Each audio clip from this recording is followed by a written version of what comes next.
Dear believers, Assalamu alaikum. Allahu Akbar, Allahu Akbar, Allahu Akbar, Allahu Akbar. أشهد أن لا إله إلا الله أشهد أن لا إله إلا الله أشهد أن محمدا رسول الله أشهد أن محمدا رسول الله حي على الصلاة حي على الصلاة حي على الفلاح حي على الفلاح الله أكبر الله أكبر لا إله إلا الله.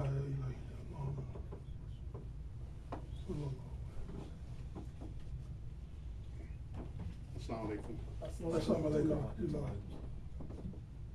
أعوذ بالله من الشيطان الرجيم بسم الله الرحمن الرحيم الحمد لله أحمده وأستعينه وأستغفره وأستغفره وأشهد أن لا إله إلا الله وحده لا شريك له وأشهد أن محمدا عبده ورسوله الرحمن علامة القرآن خلق إنسانا علامة كل بيان. All praise is due to Allah. I praise him and I seek his assistance and I beseech his guidance. And I ask for his forgiveness. I bear witness that there is no deity but Allah, the one. He has no associates, and I bear witness that Muhammad is his servant and his messenger. Allah, the most gracious benefactor, it is he whom has taught Quran. He has taught man an intelligent speech. Invite all to the Lord with wisdom and beautiful preachings, and argue with them in ways that are best and most gracious, for the Lord knows best who has strayed from the path. When Allah blesses you with something,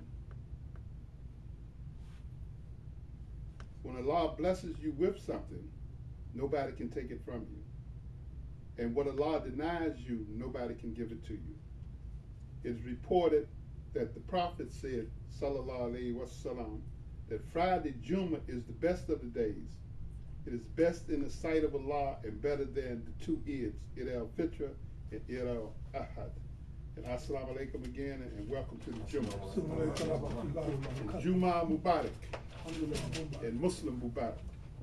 I got that from a gas station attendant. Whenever he sees me, he says, assalamu alaikum, brother, Muslim Mubarak.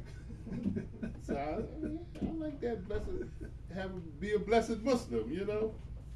And being a Muslim, when he say Muslim Mubarak, when I say Muslim Mubarak, it means have a blessed life, because being a Muslim, that is all of your life. That's every bit of it with us in Islam.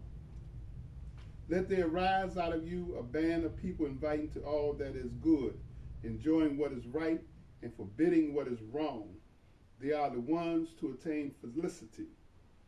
Be not like those who are divided amongst themselves and fall into disputations after receiving clear signs. For them is a dreadful penalty. These are the signs of Allah. We rehearse them to you in truth, and Allah means no injustice to any of his creatures. To Allah belongs all that is in the heavens and earth. To him do all questions go back for decision. You are the best of peoples, evolved for mankind, enjoying what is right and forbidding what is wrong, and believing in Allah. If only the people of the book had faith, it would be best for them. Among them are some who have faith, but most of them are perverted transgressors. On the good, of the good they do, nothing will be rejected of them, for Allah knows well those who do right. Dear brothers and sisters, we must sacrifice for unity. This talk, I always think about this subject because I don't live real far from here, but I don't have any close Muslim neighbors. And I think that and here lately I've been making dua because there's been some empty apartments. But Mark lives across the street, but I'm gonna have to walk down and knock on his door. I don't know, I hope he like it, but but still, that's still not really what I'm talking about, because in the world, we, although look, Juma, like Juma, here we are at Juma, and our numbers are small, right? But you got to realize that when you come to Juma, no matter how many people here, is a big thing, and you're a part of a big thing, and the number 1.5 billion. You understand? 500 million. What's that? 500 million. 1.5 billion. I think that's what a 1.5 billion is, right? That's a lot of people. There's a lot of Muslim communities in this world. No matter how big the media, favorable or unfavorable with their reports, it's a lot of Muslims. It's a lot of developed Muslim communities. You understand?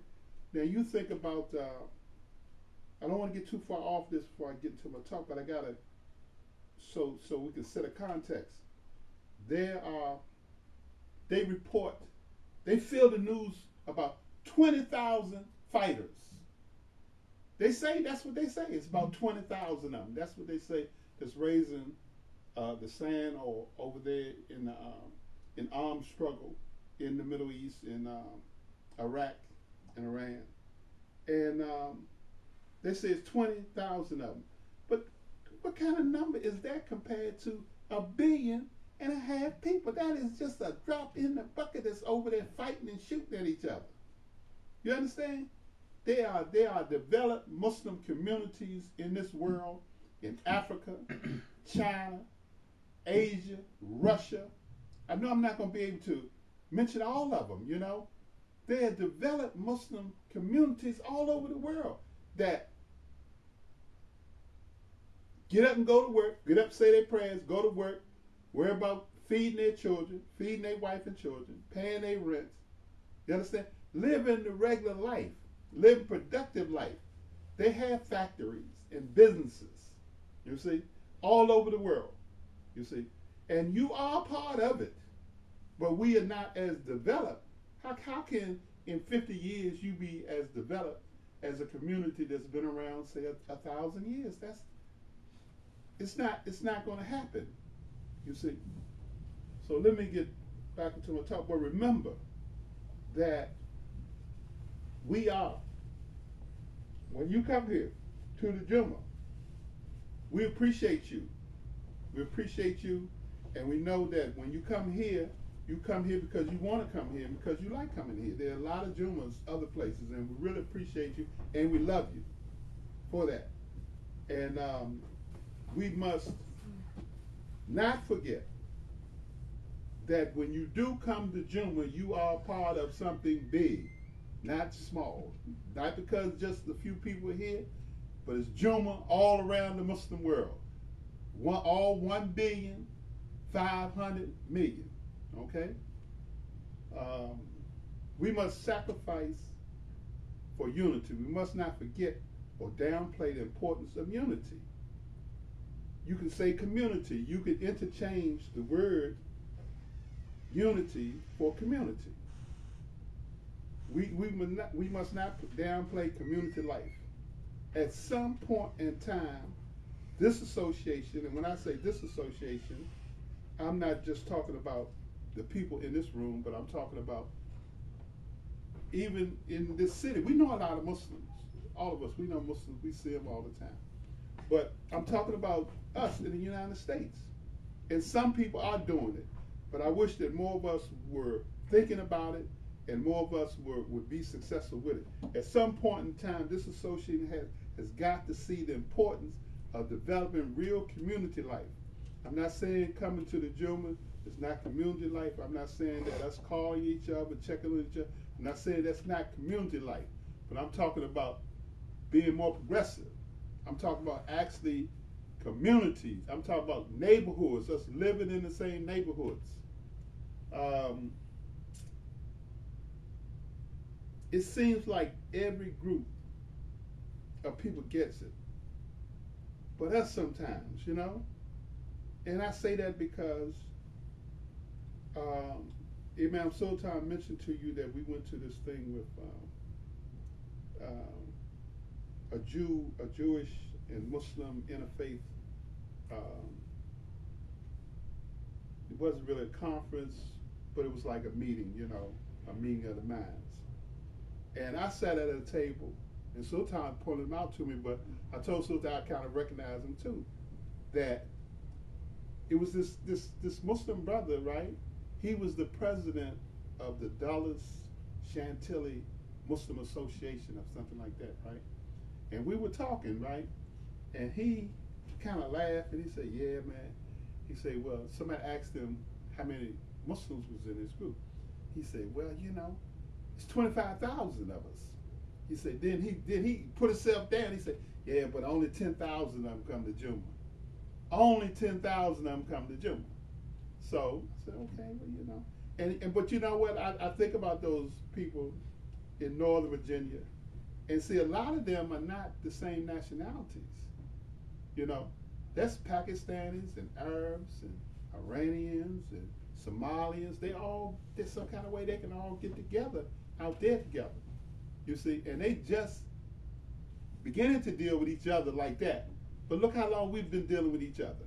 We know each other,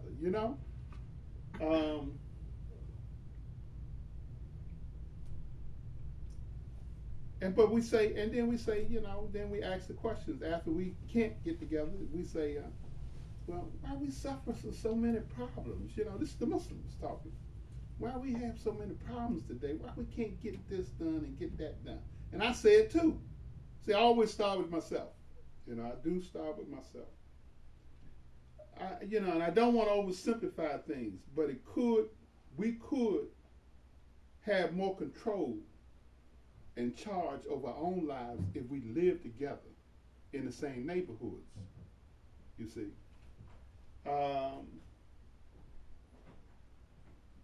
we could change so many things if we were near to each other. Not all near to each other at distance, but near to each other as brothers and sisters also. Our numbers are too small for us to be so far apart in distances. We wonder why our economics are underdeveloped. If we found ways to live closer, live in the same neighborhoods, it would be easier to secure and educate our children. Our businesses would have better chances to prosper. I don't know if you have a pet, you will be able to play in the grass, your children will be able to play in the grass without dogs all in your parks. We can have our own policemen. They got a Forestville police. They got a District Heights police. You have the county police, but all these little subdivisions, they can have their police too. We could have Muslim brothers. It's not that hard to get a license and start your own police department. You see. Also, on that point, we went to the masjid. It was a business conference in Philadelphia. This summer we went up there, and the guy, I'm gonna call him the guy, the Imam. His name used to be Kenny Huff. I think it's Huff, Kenny Huff. I'm sorry, I don't know his Muslim name. Lukman, Imam Lukman. I don't know if you heard about it, but he bought up a tract of land, right, in Philadelphia. And I've talked to a few people that actually was there. I don't know if you ever been up to Imam sometime. But he's got a whole community. He's got more than one school. The community is so big that he got more than one school in it. You see. And he brought up some kind of way they wind up buying all these houses. He's got a whole Muslim community in Philadelphia. You see. And he spoke. And one of the things that thought about in my mind, he said that they had went somewhere and he was coming back to the community. And the police was in the community, his community. And they were chasing the guy, right? They had the guns out and they were chasing the guy. And he went to find out what happened. And they say the guy had a bag of dope. All he had was a bag of dope. I don't know, it was weed or whatever. He had a bag of dope. And the police are running around in the streets with guns out, right? So he said that he went and downtown, or he went and he talked to the policeman who in charge, and he told him, look, in this community, When we need you, we'll call you. You see what I'm saying? If we don't call you, don't come through here. You know what I mean? Like that. You know what I mean? And so you could do the same thing. I'm telling you, a lot of us don't understand this. But that vote, here in America, we are so blessed. You see what I'm saying? I know there's a lot of problems, and I'm one of the ones that there's a whole lot I don't like what I see. But you are so blessed. There's so many avenues for us to take, to do things. And if we don't take advantage of it, I fear that some of those opportunities might disappear one day. Now that's my fear. You see, voting. You see what I'm saying? You could develop a voting block somewhere like out here. If it was enough of us out here that got our heads together politically, we could choose. We could use our influence to choose where we wanted to be the council person. So you don't always have to be the one, but you can choose. You understand who you want, and your vote. You understand? Your vote is power. Your dollar bill is power. A business in the community you don't like, you protest it, but you have to be proactive. You see, we have to be proactive. The Deen of Al-Islam is a blueprint for community life.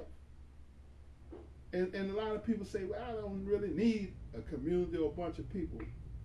All I need is Allah. That's what some people say. Some Muslims will tell you that. And it's a true statement. That's a true statement. All you need is Allah.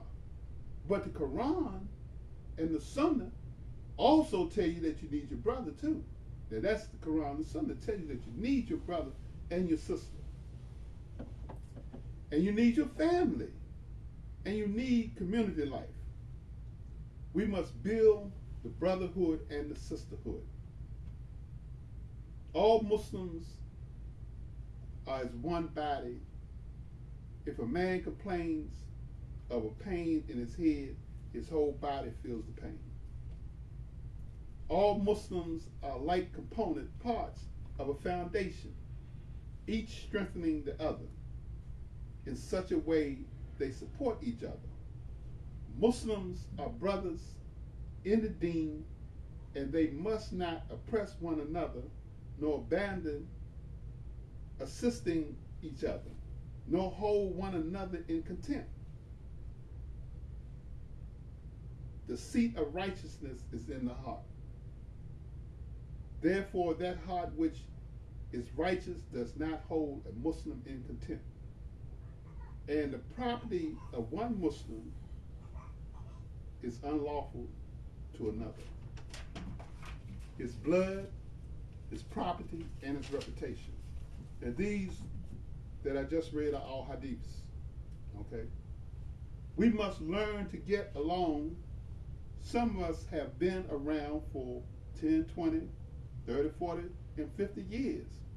And we see each other every now and then.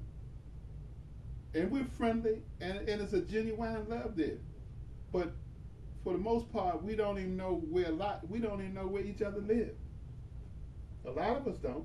We see people for years, don't know what part of town they're in. They could be right around the corner, but some kind of way it don't come up. And the worst part of it is that some of us don't even care. And we say it, I don't even care. And we should never say we don't care when we see someone trying to be a good Muslim. And you say, well, how can you tell they be a good Muslim? Well, if you're not going to be suspicious, if you see them at Jummah, if you see them making their prayers, if you see them and their family look healthy, you see them at the fast and they smiling and give you the greeting. I mean, I don't know what else, whatever kind of examination you're supposed to put on them, you see. And if they really wrong, they're not going to come around. That's one thing about this deen. People who are wrong, they're not going to come around. You know, they come around because they want to be right. They come around because they love Allah. And they come around because they love you if they keep coming to where you are. And Allah, the Mighty, is the best judge. We must sacrifice to get along. What are we doing to build a Muslim community life or build Muslim community life? It is better to choose to do the right thing, than to be forced to do the right thing. I don't want to. I'm going to give you what. I'm going to tell you why. Now this is going to be dicey, but I'm going to say it, right? In this day and time, I think about the Japanese during World War II. You see, I think about the Jews in Europe. You see, and what happened to them? The Japanese were put in concentration camps. You see, the Jews were forced into where the word called ghetto. We proud about I'm in the ghetto, but the ghetto is a bad situation that the Jews were put in, and it was gates put on the communities, and at night they were locked in. You see, in our lifetime, there were parts of the South that had sundown laws. And what is a sundown law? You better not have your black butt on the street after sundown. That was a sundown law. And you went in certain towns and they had it. You see, while there are so many opportunities for us today, I think we should choose to sacrifice our pride and our feelings and learn to get along better with each other. And we need to develop communities where we can look out for each other. You see,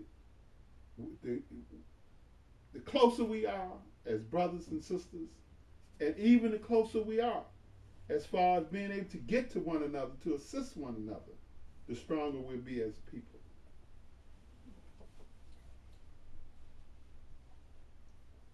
And you can say, well, that never happened to us. I tell you what, we get thrown into concentration camps, we'll know how to get along with each other in close quarters, won't we? And we'll never, I bet you after we come up out of it, and I don't, that's why I say, choose to do the right thing before you're made to do the right thing. You see, the Hispanics, they come up here, and they come poor and raggedy. They come poor and raggedy, but they all will live in the state. You see them, they're gonna gravitate to the same communities. You understand? It's a lot of Hispanics out there where I live at, and they have a couple of businesses, and all of them go in this business. And one day I went in there to get a money order or something. Roaches, it was filthy, but they support the people in that the Hispanic in that community, support them. You understand? They had a raggedy grocery store. People, they went in there, but they wound up closing it because, you know, I guess with the fresh groceries and everything, I don't know exactly what happened, but still it didn't last long. But they will support each other. You see, we got to learn how to support one another. And I do, and I'll go back to it, I don't care. I remember in the Nation of Islam, we had a lot of businesses. And sometimes the business community didn't get along with the imam. I mean, with the minister, right? But everything, every dollar he spent, and every dollar any of the businesses spent, which was a lot of businesses, we spent it with the other Muslims. Venetian blinds. You took your clothes to the Muslim dry cleaner. You bought your clothes from the Muslim. I ain't bought a pair of shoes from you one time, but you bought your stuff you bought your suits from them. If a brother came with socks, you bought socks, drawers, whatever. You understand? You came to the bakery. That's where you bought your bread and your sweets. You went to the restaurant when you went out to the restaurant. It wasn't about who you like, who you didn't like. You understand? It was like a rule almost, you know. I guess it is a rule. It's a rule for unity.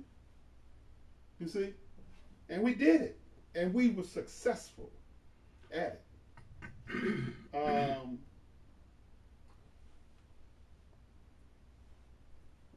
It takes commitment and planning. We can and must do the right things. I remember when they began to redevelop Chinatown. It's a lot smaller now than it used to be, but they start, upgrading everything and redevelopment to where it is now. They even have the basketball and event center down there, right? And they put up that beautiful arch. I remember that arch, and I always look at it, right? And I always think that we could have our own neighborhood and a business district with a Muslim arch. And I think about that every time I see the arch. I say, man, I'd like to live somewhere where when I come home from cross town, I come up on an arch with some calligraphy on it, Bismillah on it, and ride on them to my own neighborhood, And it ain't impossible, and I believe one day it'll happen, And maybe we might, our little community, it had an arch, and it may say New Africa up on it. You understand? And our own police, fire department, schools, put a hospital, a health clinic up in there, and more. A neighborhood so nice that other people would want to live in it and live near it. We must develop unity in the Ummah. We must sacrifice for unity. What must we sacrifice? We got to give up false pride, self-hatred. And I remember that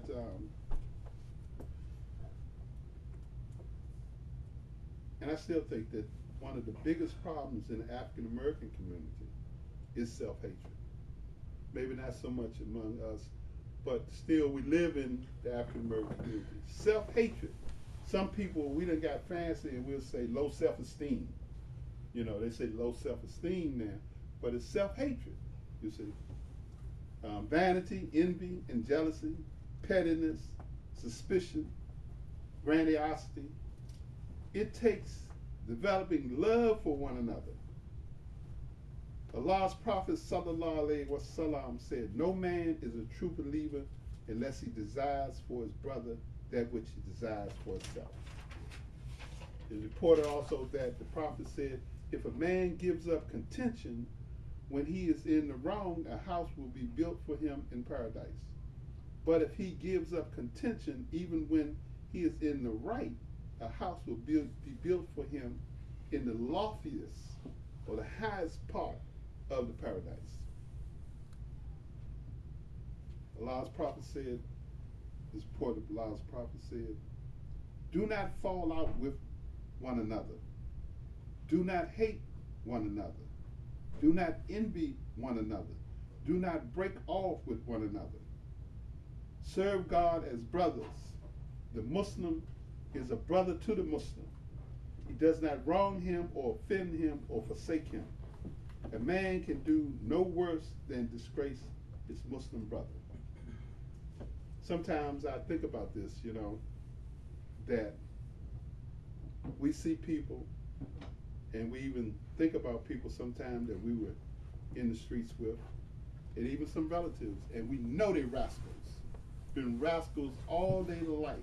But when you see them, you're glad to see them. You see, you hug them, you love them, you laugh, you joke with them, like he's still a friend or something. But you'll see a Muslim come to Juma.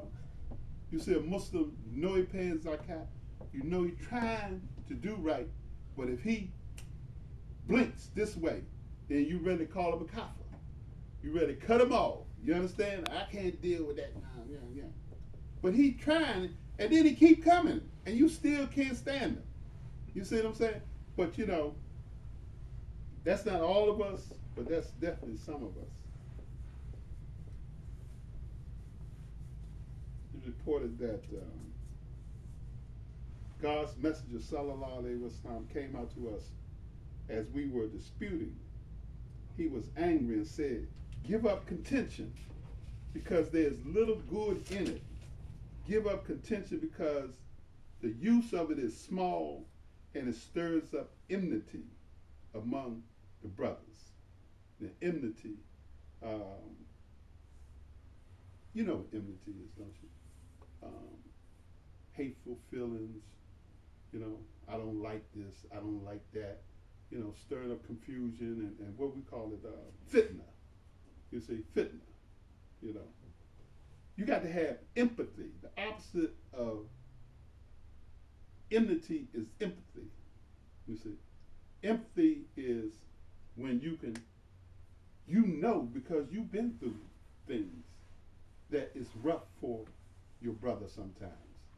Not just financially or this, you know that he got rough decisions to make. When you get above, and even lower, but when you look at somebody that's 30 years old or older, man, they've been through something. Even if he can't articulate it, you know that you're looking at somebody that's been through something, especially a black man here in America. You look at a brother that's 30, 40, 50 years old, and he's still kicking. He ain't on the corner getting high, begging, even if he's out there doing that. You got to have some empathy for him. You see, you should. Of course, you don't want to be pulled into a hole. There's ways to help him. You see, and I'm guilty of this myself. It used to be a big thing with us to be fishermen. That's a Christian concept, or that's part of a religious language. But we use the language too. A fisherman. You see, it was a big deal how many people you could bring to the community. And we would go out and we invite all kinds of people. We would buy them dinners and lunch and bean pies. One time at Howard University, the Honorable Elijah Muhammad's brother was there. He looked just like the Honorable Elijah Muhammad, right? And he told us that he bought a guy a cigar to get him to the masjid one time. You know, he bought him a cigar. He said, no smoking ain't no good for him. But he bought him a cigar to get him there. Best between you and Allah, you understand? You know, you weigh that how you want to weigh that. But we don't fish no more. And I know it's difficult. I know the climate is kind of rough, you know, sometimes. But be strong. You talk about you want to be strong. Be strong. Let us start fishing again. You can pick who you want to pick, you see? And don't worry about if they got money or whatever. You see. Also, I remember, and it made me cringe. We were at a meeting one time, and we were talking about getting people to the masjid. And I'm not going to call her name, but a sister jumped up. We was talking about going into a neighborhood, right? And it was maybe the projects or something. But we know that's where they're going to accept us. First, that's the people that you ain't going to get. Believe it or not, that's the good neighborhoods for us for good picking and plucking, right? But she jumped up and said, we don't want them kind of people up in here. Oh, man, it hurt my feelings to hear her say that. I grew up in the projects. You see what I'm saying? I said, we don't want them kind of people in there. Then I thought about it. I say, what is she talking about? That's who Prophet Jesus, Allah be pleased with him, went to the poor people, right? That was his first followers. Look how big Christianity is now.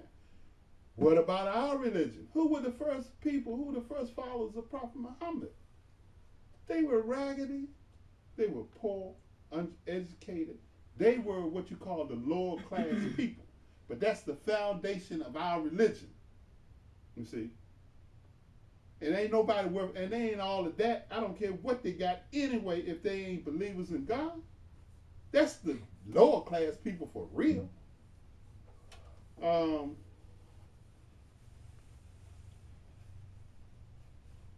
One of the early believers said, the most impotent of men, not important, the most impotent of men is he who falls short in seeking brothers, seeking out brothers, trying to build your brotherhood. Yet even more impotent, not important, impotent is he who loses those he's already won. Much contention causes loss and estrangement and bequeaths enmity. The Quran says, certainly there is for you in the messenger of Allah an excellent example. And you stand on an exalted standard of character. We're talking about those of us who emulate, we know we accept Prophet Muhammad as our leader. You understand? He stands on an exalted standard of character. And when you stand and that's your example, that's your leader, you also stand on an exalted standard of character. Let us pray for forgiveness.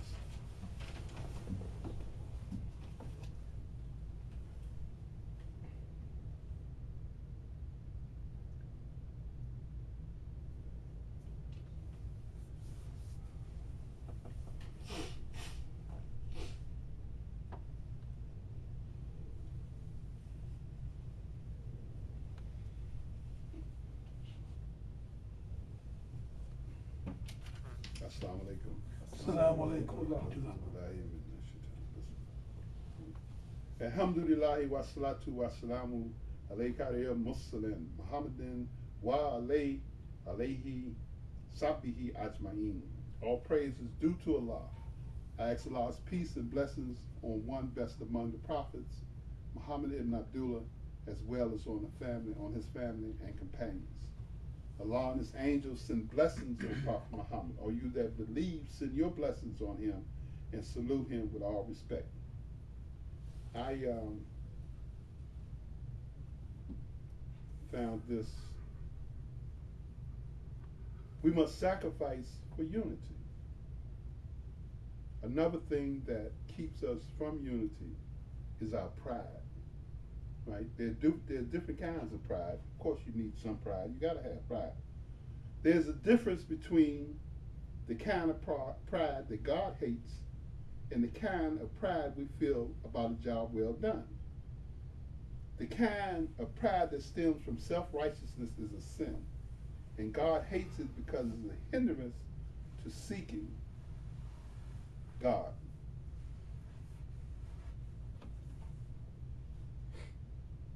God explains that the proud are so consumed with themselves that their thoughts are far from God. In his pride, the wicked does not seek him Allah. In all his thoughts, there is no room for God. This kind of haughty pride is the opposite of the spirit of humility that God seeks. Blessed are the humble in spirit, for theirs is the kingdom of heaven. The humble in spirit are those who recognize their utter bankruptcy and their inability to come to God. That means that you say, I'm bankrupt. That means that when you came to Allah, you didn't have nothing. You see? And you got to know that you still don't have nothing unless Allah blesses it and blesses you to keep it. Or Allah bless you to have it in the first place.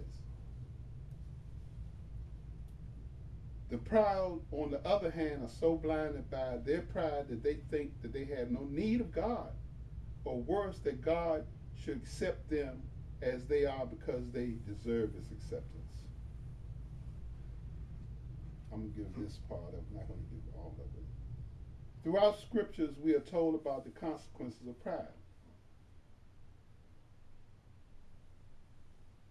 The scripture tells us that pride goes before destruction, a haughty spirit before a fall. Better to be humble in spirit among the oppressed than to share plunder of the proud. Satan was cast out of heaven because of pride. He had the selfish audacity to attempt to replace God himself as the rightful ruler of the universe.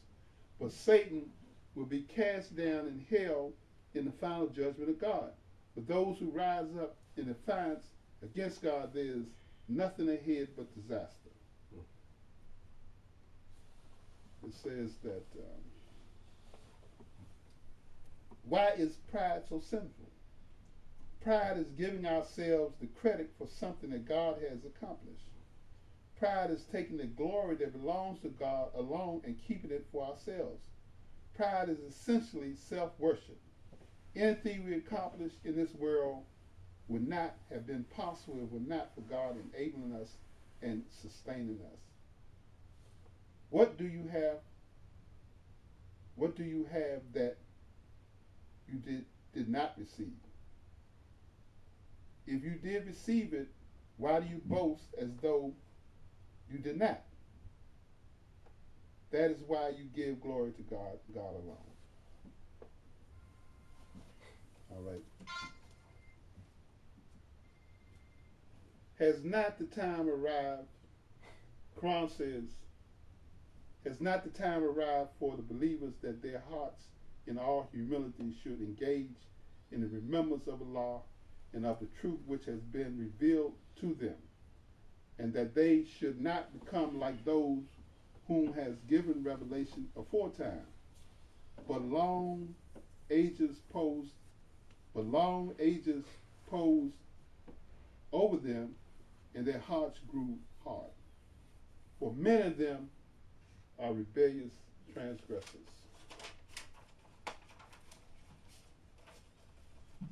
Prophet Muhammad sallallahu alaihi wasallam said, well, we say Prophet Muhammad was the peak of humility in all his forms. It is reported that Prophet Muhammad said, humility is part of the noble character, and arrogance is the habit of villains. What so many of disbelievers, people who don't read Quran, who don't make salat, who are not people of faith, this is one of the things that people of faith, they miss. They think that they are this and that. You understand? And they lofty, and this is what makes them such outlaws and villains. You understand? Because they don't have no humility. They don't understand, and they can't get that humility makes you beautiful. Humility makes you handsome. Humility makes you look noble. And not just look noble, but humility is noble. It's noble to be humility. You see, they get that, just like I might wear one if I had to, but I always think about the guys with the scullies. Remember they used, how the scullies came back. That's you a thug. That's one of your number one thug things when you wear the scully and your pants all down and all like this. They think that this some kind of way is showing their manhood. There's some kind of way that the characteristics of that makes them handsome or something. Some kind of way they think it's more accepted. I don't know who they think is making them more accepting to, but it makes them look foolish, you see. But as we know that the brother was talking about in the khutbah last week about dressing yourself in righteousness. I think that's one of the things you talk about, how being a Muslim, you dress yourself in righteousness. It's not what you put on. Of course you want to be clean. Some things, some trousers fit better than others, and it ain't gonna be the cheap ones sometimes, you know what I mean? Some shoes are gonna feel better on your feet than others, and a lot of times it's not gonna be the cheap shoes. You see? But don't, because you like nice things, still don't mean that you can't be humble. Humility is not being raggedy and pitiful. You see? Being humble don't mean stand on the corner and beg. You see? That's not an act of humility. You understand? Some people have to beg. We understand that you're blessed here in America. You see? But you can be humble. It's reported that the Prophet said humility is a part of the noble character, and arrogance is the habit of the villains. Also reported that the Prophet said, God has revealed to me that you must be humble, so that no one oppresses the other. So you must be humble so that no one oppresses the other and boasts over another. Quran says, O Prophet, give good news to the humble, whose hearts tremble with awe at the mention of Allah, who endure adversity with patience, who establish regular prayer, and who spend in charity out of what we have given. I'm going to read one more hadith, and then we're going to close out. But look, dear brothers and sisters, I know that many of us don't have the wherewithal or the money to buy a tract of land so that we can all move into the community together, which is one of the things that I'm advocating, right? Okay, at this point we don't have it. So if you would ask me, what should you do? Do like the Prophet told us to do. If you can't change something, right? First change it in your mind. Start thinking on it, right? Think that you want something a certain way, right? Think on it. Put it in your heart that you really would like to live next door to some Muslim brothers that you know, a Muslim family, right? Think in your heart, right? Your mind, and then start talking about it, right? Or talk about it. You know what, brother? One day we're gonna live next door to each other. You know what I mean? One day, brother, me and you gonna be out there in the parking lot playing horseshoes or something. You see? Because we right there together, right? We're gonna sit on each other's balconies because you're gonna come right across the hallway from it. Talk about it, right? And then if you can, when you have the opportunity, do what you can with your hand. You see? Make dua on it. I mean, if that's something, if you think you could stand it, me looking at me every day, I think I can stand looking at you every day. You see what I'm saying? Then we should start making dua. And look, I'm not perfect. This is something that, I'll be thinking about, but I'm going to do it. I haven't been doing it. But I'm going to be making dua for us to be able to get a hold of one of these communities and inhabit it and take it over ourselves. You see? And you can do it. There's so many little things that don't cost money that you can do to prepare yourself, to put yourself in position. So when that opportunity comes, we take advantage of it. But we have to know, and we have to get our minds ready, because it's going to take something, you know what I mean, for us to live in the same neighborhoods. Because a Muslim is a big person. You see what I'm saying? We're big. We're not little people. We're big people. We have a lot of ideas, a lot of energy. And we have to think about how we can be good neighbors to each other. You see? I don't want you knocking on my door every morning to make sure I'm making fajr. I may not feel good that morning. Or I may already got up and lay back down while you knocking at my door talking about get up and make fajr. You see what I'm saying? So, don't be my boss, in the neighborhood. See, we can get together and do things, but that's the humility. You see what I'm saying? You got to have humility when you deal with personalities.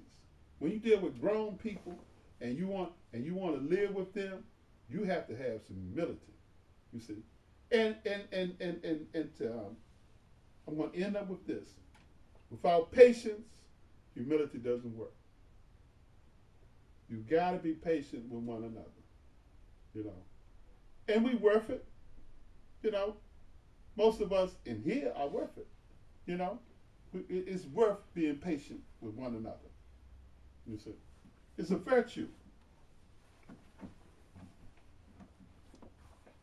Let him who believes in Allah in the last day neither speak good, either speak good or keep silent. And let him who believes in Allah in the last day be generous to his neighbor. And let him who believes in Allah in the last day be generous to his guests.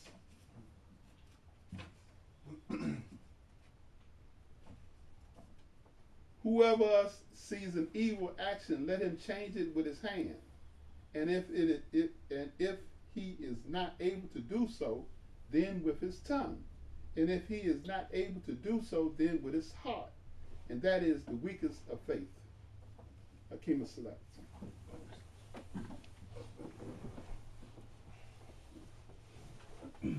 Allahu Akbar, Allahu Akbar, Allahu Akbar, Allahu Akbar. Ashhadu an la ilaha illallah. Ashhadu an la ilaha illallah. Ashhadu anna Muhammadan Rasulullah. Ashhadu anna Muhammadan Rasulullah. Hayya ala salah, hayya ala salah, hayya ala falah, hayya ala falah. قد أقامت الصلاة قد أقامت الصلاة الله أكبر الله أكبر لا إله إلا الله لا إله إلا الله محمد رسول الله صلى الله عليه وسلم.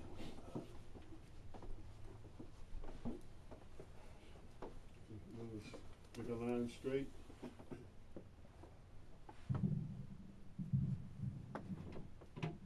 Let's make a line straight.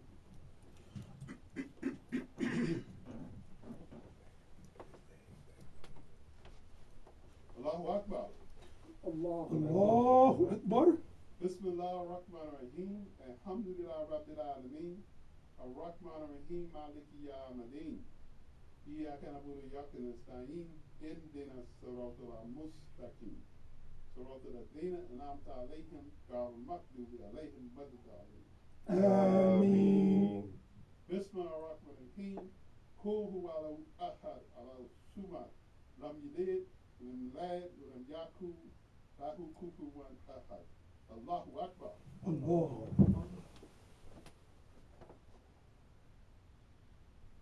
Sami Allah liman hamida. Allahu Akbar.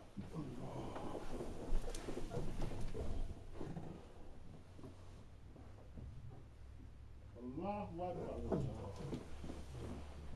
Allahu Akbar.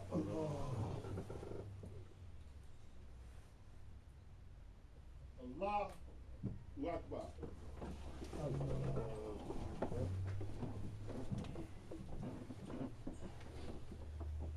Bismillah ar-Rahman ar-Rahim. Alhamdulillah Rabbil Alameen. Ar-Rahman ar-Rahim. Maliki Yawmiddin. Iyyaka na'budu wa iyyaka nasta'in. Ihdina as-siratal mustaqim. Siratal ladzina an'amta 'alayhim ghayril maghdubi 'alayhim waladdallin. Ameen.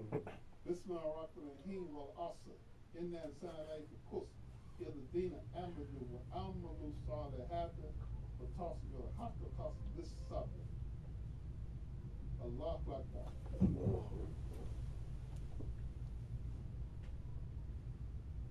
Sami Allah liman hamida. Allahu Akbar.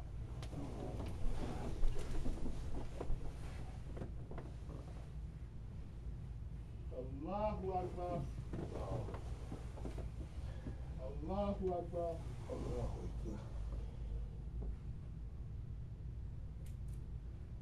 Allahu Akbar.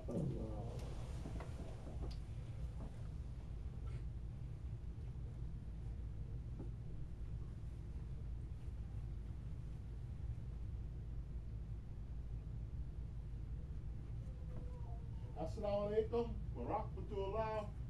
Assalamu alaikum wa rahmatullah. Assalamu alaikum wa rahmatullah. Assalamu alaikum wa rahmatullah.